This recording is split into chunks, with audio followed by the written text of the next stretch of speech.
Today we deal with an entitled parent on Valentine's Day. We'll get to that in a bit, but first, the story how my grandparents destroyed my trust in them for only 3,000 euros. Little information before we start. I'm 17 years old and have a sister who's 20 years old. On April 14th, 2022, my father passed away due to internal bleeding. My parents divorced years ago, and since then my father's lived alone. My father lived in a big house next to his brother and a few houses away from his parents. The house was built by my father and mother together. My father's parents already had a great influence when the property was being built, in the choice of property, the architectural style, the color, and much more. Not on a full level of violence, but through psychological tricks. My mother often spoke about the actions of my parents, like how they mocked my mother's miscarriage, but I was young and didn't notice any of it. From time to time, I lost contact with my grandparents. My grandfather was the only one who really cared that my sister and I came to them.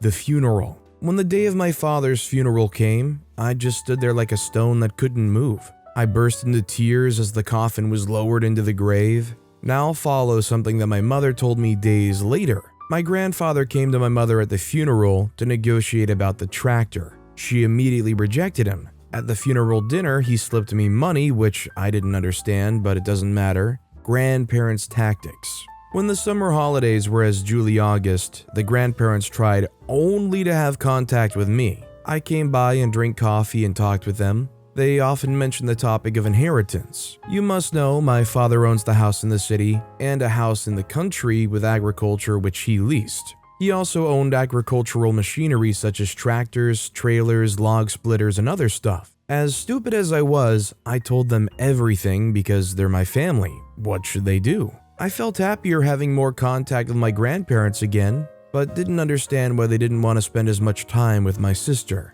Time passed, and they got in touch less often. Suddenly, the big surprise. They reported to my sister she should come and sign something. My mother knows them and didn't recommend signing anything, so we said no and didn't sign. So they called my stepfather to negotiate with him about the tractor. My stepfather only said, "I can't do anything about it because I'm not their father, and I have no power over the inheritance." My grandfather then ended the call angrily. It became clear to us that they were using me to find out what was inherited and wanted to persuade my sister, who's of legal age, to transfer the tractor. Why? Because of my better cousin. He studied, so he's better than my sister and me, and he needs the tractor because he's building a house. The plan didn't work. Plan B is needed. You wanted to buy the tractor. It's worth 3,000 euros. Not like that. They wanted to bargain it down to around 2,000 euros. Bargain with their own grandchildren.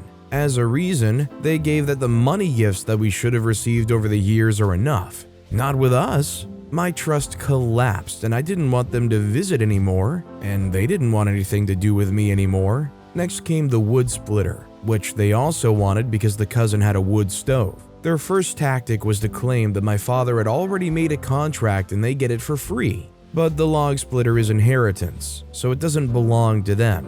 Only conclusion, they unlock the shed because they still have a key, take the tractor's battery with them, and store the log splitter in their shed.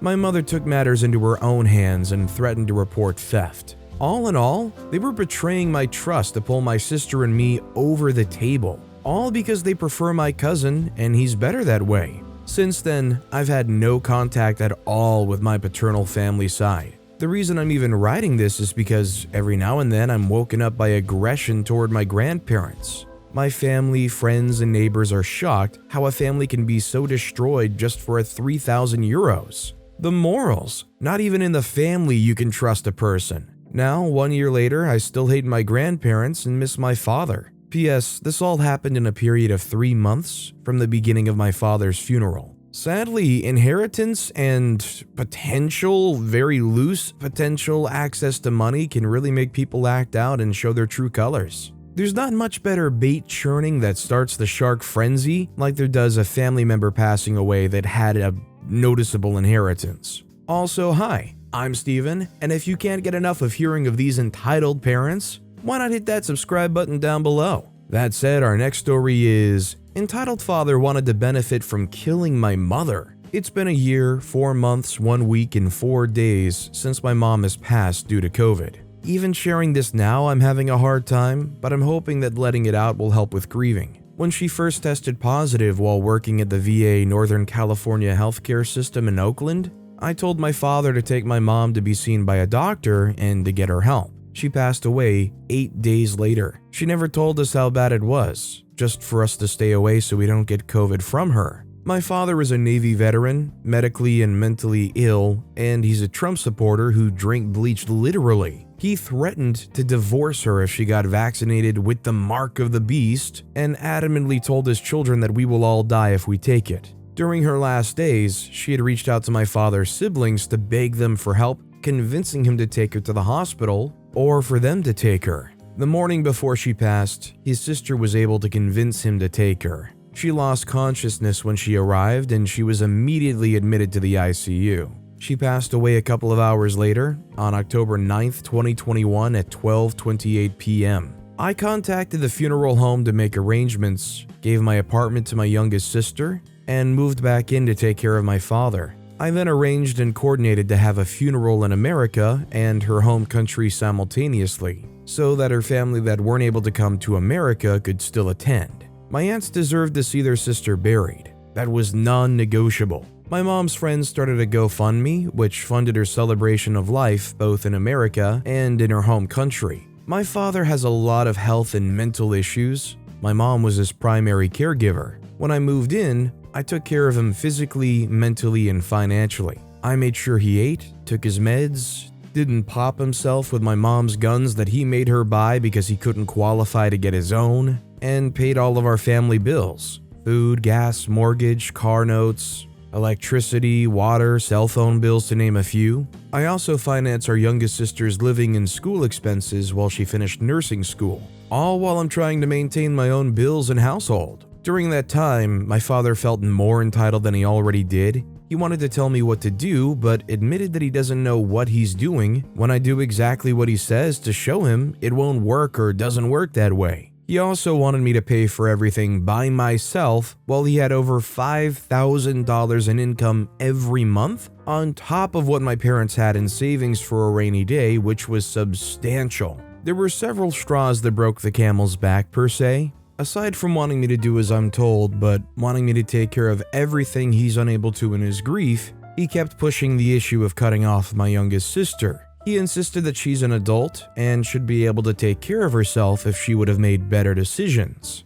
This coming from the same adult who's not able to take care of himself due to long-term alcohol abuse. I've tried over and over again to explain that our mom was generous enough to have supported my brother and I, and that we wouldn't be where we are in life without her support. Because my sister is much younger than us, she didn't get the opportunity to receive the same amount of support we did, and deserves to. She wasn't working at the time, and only had several months left of nursing school before graduating. I'm very proud of her. The next straw that broke the camel's back was when I had asked to transition from me paying all of his bills to using his own income to pay for his own bills instead of just hoarding as much as he could. That's when Crab went downhill fast. He argued that I'd have money if I didn't support my sister. I argue that he has his own money to use that he's not currently using while I pay for everything. He said he'd pay me back if I gave him an itemized list of bills that I paid for, which I gave him a copy of several times, but never saw a dime. Not that I was expecting anything. I just wanted to give him what he asked for so he couldn't say I didn't. I told him I couldn't continue supporting him and that I needed help paying their bills. He asked about the GoFundMe donation and told me to use that to continue paying for everything. I tried explaining to him how much was donated and how much was spent on funeral expenses. He exploded. We were at the top of the stairs when he started yelling inches from my face that the donations were for him and that I had no right to use it, and in his rage, almost hit me like he used to do frequently when I was a child. He forgot that I was an adult now and he's not as strong as he used to be. Short of me throwing him off the balcony, my now husband stepped in to remind my father that there's no way in heck he'd sit back and watch him hit or hurt me like he wanted to. We moved out days later. That same month, he reported to the bank that my mom had passed and they closed her accounts. He then called the police to report that I cleaned out her accounts before closing it and stole thousands of dollars. After a long investigation by the police, They had the bank explain to him that the accounts were closed by him when he reported that she had passed, and that they sent a check out to him in the amount of what was in all of the accounts. He then reported my car that was under his name stolen. After yet another long investigation, the police concluded with video and testimonial evidence from the dealership that the car was not stolen and that he had bought the car with the intention of having me drive it. Shortly after, I got into a car accident, unrelated, that totaled the car, which he got a check for from the insurance company because it was under his name. I've since bought my own car without his help in any way, shape, or form. When none of his police reports panned out, he resorted to calling my job to have me fired. He told them I was using drugs. I worked with SPED students and was routinely drug tested. When he started showing up to my school, I was let go because he's made it an unsafe situation for any students to be exposed to. He then started showing up to my apartment to break into my car and leave things on my front door to let me know he came by. He attempted to break in once, but my dogs prevented him from entering intact. We've since moved to another city, and he no longer knows where we live. I've cut off all communications with him. I've since gotten married and given birth. Family members and my mom's friends keep asking if my father's met my child or if he knows he's a grandfather. My mom shouldn't have allowed an abusive alcoholic around her children. I'll not allow him to be around mine. What really shocks me is this guy clearly has enough finance to support himself, yet he just wants more and more and wants to try to make sure to do whatever he can to get his hands on anything, even if it comes at the cost of cutting off their own children. Our next story is, am I the jerk for being mad that my parents taking over 2/3 of my car accident settlement? $17,000? Just some context. I'm 18-year-old female, living in a house with multiple siblings, 2 parents, and a grandparent. We're not struggling with money, so to make a long story short, I was struck head-on by a drunk driver, 60 miles per hour, about 4 months ago, leaving my car and his totaled. He was uninsured, but my parents did in fact hire a lawyer, and our insurance did buy me a new car. We recently got a call stating that I would be granted $17,000 as a settlement for the lawsuit, which is not at all the problem. The problem is that my parents are demanding that they get $12,000 and I get $5,000, which wouldn't be an issue not considering my circumstances. I've worked 5 days a week since the day I turned 15, bought my own phone, paid for all my gas and food, etc., and I'm a senior in high school planning to graduate this year. My parents have not let me apply to any university college due to the fact that online community college is cheaper. Back to the settlement, I asked if I could use this money for college, as I don't want to live in a 1,200 square foot house with 5 other people anymore, and to follow my ambitions. And I was flat out told no, and that I'm in fact ungrateful and that I didn't deserve a penny. They told me I should feel lucky to even be getting $5,000 even though I was in the accident and have been left with injuries that continue to affect me. The $12,000 they plan on taking will be put towards stuff around the house. Please give me some insight because I'm stuck. Did they pay for the car? What actually do the parents own in this situation? OP also clarified they didn't pay for the lawyer took their fees out of the settlement, which was originally $25,000, so I don't get why OP shouldn't get all of this money, and yeah, putting it towards college would be great. Our next story is, I just realized my father is an entitled male Karen. This just came as some messed up revelation. Here it goes. A couple weeks ago, I took my sister's car to a workshop for maintenance early morning. After getting a call from the workshop that the car was ready, I tried to take the car back myself until here comes Entitled Pops. Again, I was meant to pick the car up by myself until he butted in. We went back to the workshop together. I was given the car back, paid for the maintenance, and that was just about it. It took a few minutes to get my sister's car until I needed to take the car for a regulatory checkup.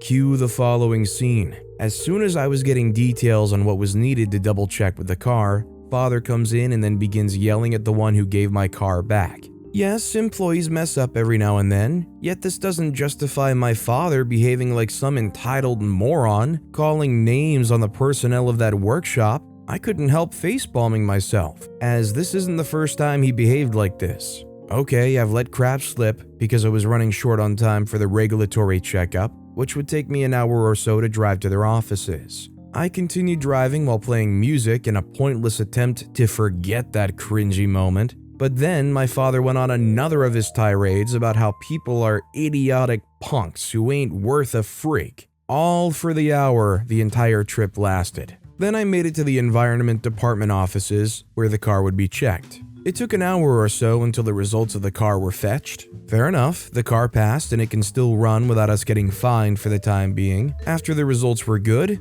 it was time to beat it to my sister's place to return the car. I thought this would be a relaxing return home trip. Big mistake. Pops went on another rant. This time the topic of his rant was my older sister, owner of this car, and that she's a sloppy R-word. Remember, I mentioned that people mess up every now and then. This was pretty much the same thing. I was already fed up with his entitled tirades. The straw that broke the camel's back was when, after talking crap about my sister, he threw some nasty remarks about me and a friend I would play music with every now and then, saying that I was going nowhere with friends like that. As a response to his tirades, I instinctively yelled something in the lines of, "Yep, I know everybody freaking sucks, now shut the freak up." The rest of the trip was absolutely tense, with my father staring daggers at me for yelling at him to shut up. Almost on the way to my sister's place, he only asks me to drop him off by a supermarket, which I did before I would finally hand over the car. I've been thoughtful about previous times he's behaved like an entitled moron and making us cringe at his attitude.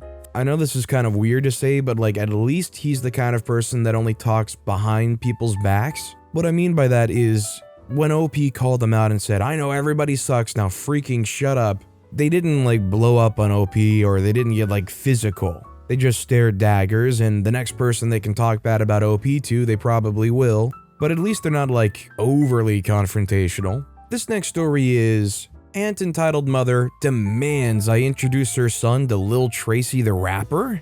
Okay, from the title alone, there's a lot to unpack here. First off, this story is a part 3 from a long rivalry I've had with my entitled aunt, and her efforts to force me to share my success with her son, my cousin. The last story was posted a year ago, and to catch you up to speed, I had a YouTube channel that did somewhat well for a while, and my aunt first off wanted my cousin's videos posted on it to show off her son's videos, and then later on demanded that it should be deleted because I decided to share that incident with you guys. To catch you guys up on what happened since then, I found myself not enjoying YouTube as much as I thought I did, and ventured off to a new passion in making music videos for music artists. Long story short, I've been able to network with some very talented people, and it was through those connections I've gotten to meet and snapped photos with big names, such as Lil Tracy, Ill Chris, and B.O.B. One night I'm at an after party in Seattle, and Lil Tracy's also at the same party, and of course, I snapped some photos with him and posted it on Instagram.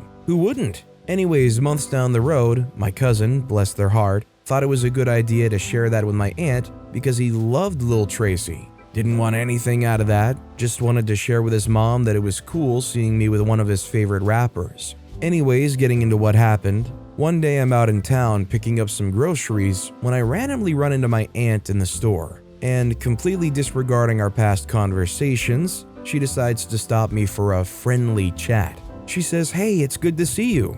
I say, hi, Aunt Entitled Mother, what's going on? She says, "Oh, nothing, just running some errands. What are you doing?" I said, "Pretty much the same." She said, Good. Hey, it's so good I actually ran into you. I've been meaning to get a hold of you." I said, "Oh yeah? What for?" Slightly expecting something stupid. She says, "Well, your cousin actually showed me a picture you posted online, and I wanted to ask you about it." I said, "Oh, what picture?" Not feeling good about this. She opens her phone and scrolls through it and shows the one picture I took with Lil Tracy. I said, "Oh yeah, that's Lil Tracy, he's a rapper." She says, "Oh, that's cool, how'd you meet him?" I say, "Well, I've been making music videos for people, and I've made connections with people who invited me to a party that he was at." She said, "Oh, so you got connections," showing a big grin on her face. Yeah, sorta. Well, anyways, I have to go." She says, "Okay, well, you have a good day now, bye." After that conversation, I felt like that was one and done. Our last big argument, we really hadn't talked to each other at all, and because she was so nice to me, I felt I had this pit inside me like something was about to happen. Well, sure enough, I was right, because later that night, I was on my couch watching TV when I received a call coming from my uncle's phone number. I said, hello? Aunt Entitled Mother said, hey. Oh my freak. Hey, Aunt Entitled Mother, what's going on? She said, nothing much. I was wondering if I could talk to you about something. Me feeling my migraine forming. Yeah, Aunt Entitled Mother, what's up? She says, so I wanted to let you know that it just so happens that your cousin is a huge Lil Tracy fan. Absolutely loves his music. I say, yeah, that's cool. Please, for the love of God, hang up. She says, so I was wondering if it was possible to ask Lil Tracy to come and visit your cousin, since the two of you are friends. I said, what? No, Aunt Entitled Mother, I'm not friends with Lil Tracy. I don't have that type of relationship or connection with this man at all. She says, what? No, yes you do. You said you have connections. I said, yeah, but not like... Aunt Entitled Mother, that's way over the top to ask something like that. You cannot expect me to make that happen. Aunt Entitled Mother, slightly changing her tone to more irritable, she said, now listen, I think you're over-exaggerating. Just call him and ask if he can come over and visit. Me rubbing my face, I said, okay, Aunt Entitled Mother, I need to be as clear as possible. This man we're talking about is a huge rapper with millions upon millions of fans across the country. It's like asking Ellen to meet you, knowing she had a weird obsession with Ellen. Even if I wanted to, it would be impossible. She says, now listen, I'm not stupid. As she begins to say something completely stupid, I know that this man is not some huge celebrity. He's just one of your rapper friends that my son likes. And if you can't make this happen, then you're going to crush his dreams. Me, overly annoyed with a long pause. Aunt Entitled Mother, just curious. Have you listened to any of his songs? She says, I don't listen to any of that rap music. I say, Aunt Entitled Mother, call me back after you listen to one of his songs. She says, I don't see what... Click. I hung up.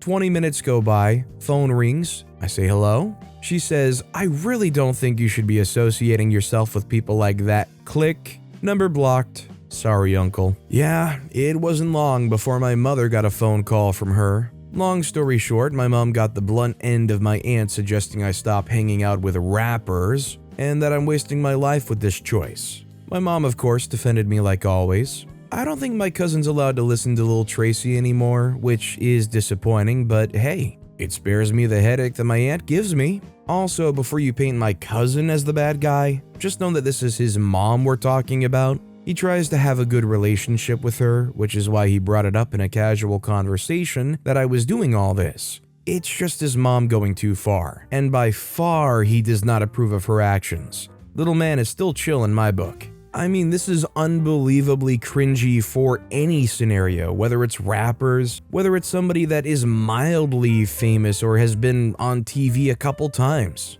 It's like, oh, you're friends with who and who? Could you bring them over and have a family visit? Is that ever not a cringy thing to ask somebody? This next story is it normal for your friend to get you a gift for Valentine's Day? Today, my friend got me a bouquet of flowers for Valentine's Day, and I was super happy. I once mentioned to her how sad it was that I was getting nothing for Valentine's Day, and that I'd buy myself a bouquet to make up for it. She said she thought that was silly and she'll just get me flowers. I didn't actually expect her to get me anything, so when I got the flowers, I was really touched. However, when I came home, my mom went mental going on about how it's not normal to get your friends gifts for Valentine's Day, and she kept asking me if there was something going on between my friend and me. We are 100% platonic, and in fact, she has a boyfriend. Every time I explain how it's normal to get your friends gifts, she just gets more mad. How do I fix this? It probably wouldn't fix this situation, but I feel like I would respond going 200 million% sarcasm. Be like, oh yeah, we're already on our second pregnancy, we were planning on eloping soon. I mean, how do you get anything through to somebody that just does not want to believe you? Our next story is, father is in control of settlement. So about a half a year ago, I was involved in an accident, not my fault, and was pretty messed up. After the accident, my parents got with a personal injury attorney to get back what was lost, ending up with about $150,000 after the lawyer takes his cut. At the time of the accident, I was 18, was driving a car under my father's name, and he was paying for the insurance and pretty much everything I needed. He also bought me a truck since I had to get to work somehow after the accident, and that cost him about $10,000. Me and my father don't communicate much. Don't get me wrong, me and him have a very neutral relationship, and me and him are both very grounded. He has some personality traits that don't help the situation at all though, and because of that, I've refrained from discussing the money that's inbound. But from some conversations we've had about it, he's taking most of it for himself. He's suggesting that I get a cut of $25,000. His reasoning for that is because he pays the bills around the house and I was driving his car, and also that's a lot of money for a 19-year-old. I do pay for my phone and the car insurance bill for the truck he bought me after the accident. I can understand his reasoning, but it just seems like he's taking advantage. Right now, we're just waiting for the check to clear. I've also heard very recently from my mother that he told the lawyer to make the check out in his name. It just seems like I have no say in this and that they expect me to just take whatever they want to hand to me. I haven't contacted the lawyers pretty much at all apart for some pre- and post-recovery pictures. I really don't want this to escalate since, after all, this is just money. I just feel like if I don't agree with his cut, he'll tell me to take a hike since I live under his roof and he provides a lot. He has a brother that he doesn't get along with and hasn't talked to for pretty much my whole life, and it stemmed from a situation that was very similar to the one I'm in right now. I feel very conflicted and just want the best outcome. I just feel cheated. Am I in the wrong here? Am I just being greedy? I have no intentions of spending any of this money, as I work a job and have a decent chunk of change in my account saved up. Mostly was going to store this money away for future use or investments. I'm 19, have no idea what I want from life, been pretty darn depressed most of my years, and now I'm in this situation. My father got injured working about a year or two back and has been out of work since, so he's pretty low on liquid assets from my understanding, though he is invested, but I'm not informed at all of the size of that. So after going back and forth with myself for a while, I'm unsure what to do and decided to ask Reddit for help. Any help? Thank you. Money is a blessing and a curse, and your father's probably going to blow up at you for this, but you should 100% get that money for yourself. If this is stemming from your injuries, speak up to the lawyer. They will make sure you get that money, even if the father's paying for the lawyer. I would say once you get that money, whatever bills related to the car, the insurance, or the lawyer that the father has, you'll cover. Maybe you want to even give him a little bit of it, but I would say save that money and use it for your future. Our next story is, my mom is demanding a gift for Valentine's Day. I have a complicated relationship with my mom. I don't like my mom. She said a lot of hurtful things to me ever since I was a child, until I'm now that in my mid-50s. She blamed me when my dad left us. She hates it when she's being corrected, and she paints a loving and caring family on social media, but we're not like that IRL. She always says I'm her pride and joy on social media, but she's never said any of those things to me in person. She often compares me to other people and has called me pretentious for being genuinely nice to other people. She calls me a witch in ways without actually using the word, and often makes me feel like I'm the worst person in the world. I guess what makes it complicated is that she's raised me and my sister on her own ever since I was 13 after my dad left. Even if I have my own stable job, she still treats us to lunch and dinner from time to time. We've never really been close though. She's never apologized after saying mean things and just pretends it never happened. She's always vocalized how she favored my sister over me in front of other people. She once told me to buy an authentic Louis Vuitton bag for her when I went on a holiday. I've never even bought one for myself. She demanded a cash gift last Christmas. I just let her have it to avoid being guilt-tripped. She's been demanding that I get her a gift for Valentine's Day, as well as for her birthday, actually. She even shows me pictures of gift ideas. The thing is, deep inside, I really don't want to get her any this year. I've been getting her gifts every year, but I guess after turning 25, I've gotten a clearer picture of how she's treated me, and I can't help but only feel resentment towards her. Should I just cave in? Am I just having a myopic point of view about this? I don't think OP's being myopic. It sucks to feel like you're letting them down or disappointing them in any way, but I think lowering their expectations is the only good way forward for OP. But with that being said, that's all the time we have for today. Now, if you want to hear another absolutely crazy entitled parent story, check out that video on the left. Or if you missed my latest video, check out that video on the right. That said, I'll see you all next time with some more stories.